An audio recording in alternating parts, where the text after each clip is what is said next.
Hello po, good afternoon. Now po ay magluluto po ako ng pansit. Ayan po.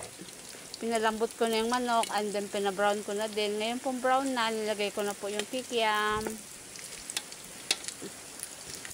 Ayan po, brown na po yung kikiam. Itinabi ko muna and then isinama ko na po yung sibuyas and then bawang. Ayan po, pabrownin ko lang din po yung bawang bago ko siya lagyan ng toyo.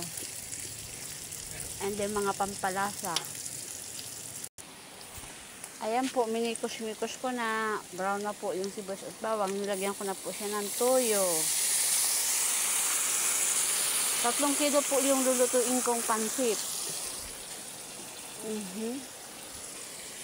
Mikos-mikos lang din po.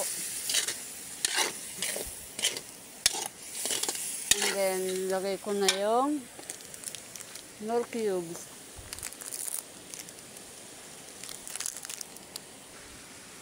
Ayan po, namikos-mikos ko na. Sobra ng itim.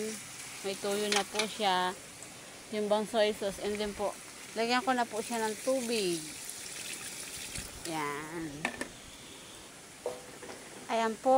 Hintayin lang po ko siyang kumulo bago ko po ilagay yung pansit. Ayan po, kumukulo na po yung tubig. Ilagay ko na po yung pansit.